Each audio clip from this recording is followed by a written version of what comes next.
ما ته ډېر زیات ګفټونه چې کوم دي دغه خویندو دغه وروڼو چې کوم دي نو روړي دي، خو د ټولو نه اعلی او قیمتي او اوچت چې کوم ګفټ دی نو هغه نن دا ګفټ دی چې دا د الله د کلام دی او دا یو خوراکې وه. الحمدلله ثم الحمدلله.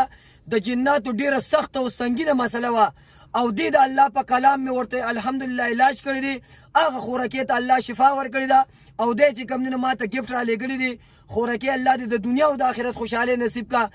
د پېښور یو خوراکې داسې وه چې په هغې باندې دومره خطرناک جناتو او دومره په تکلیف کې راوستې وه چې مور غریبې چپړې نه وې اچولې او خپیال بې خپې چې کوم دی نو راپسې رامنډې والې وایي چې زما دا لور ده دا جنات چې کوم دی نو وجنې.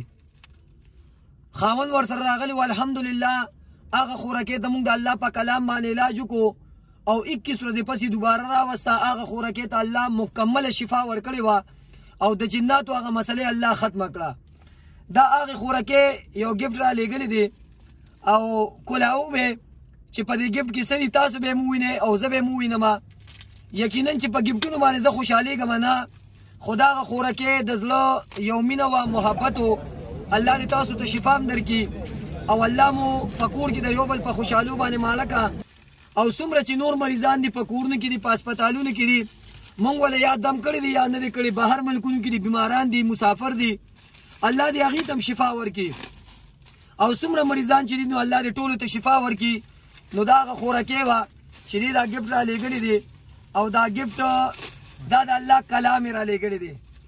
نو یقینا چې دا هغه کلام دی په کم کلام کې چې د هرې بیمارۍ الله شفا ایښې ده او د دې کلام د آیتونو د برکته هغه خوراکې ته م الله شفا ورکړې وه.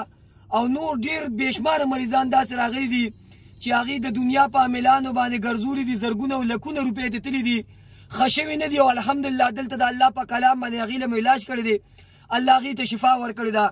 نو دغه خوراکې به دا ویډیو ګوري. دا ستاسو هغه ګفټ و چې هغه تاسو رالیږلی دی او دا د الله کلام دی او د الله په کلام کې 100% الحمدلله شفا ده. نور چې د جادو جناتو څومره مریضان دي مردان ته انشاءالله راوستی شي. زمونږ اډرس دی بغداد پل امیر حیدرخان روډ پم چې د زمونږ د هغه ځای سره کوم خوا کې پم دی هغه پم کې دننه چې کوم دی نو حجره ده هلته کې انشاءالله راتلی شي او په دغه کانټیکټ نمبر باندې رابطه کوئ 0349 55 92 760. دویم نمبر دی 0318 999 8149. خوراکې الله دې ډېره خوشحالۍ نصیب کا. ستاسو هغه ګفټ مونږ ته را رسېدلی دی. الله یې د دنیا او د آخرت خوشحالۍ نصیب کا. د الله په امان.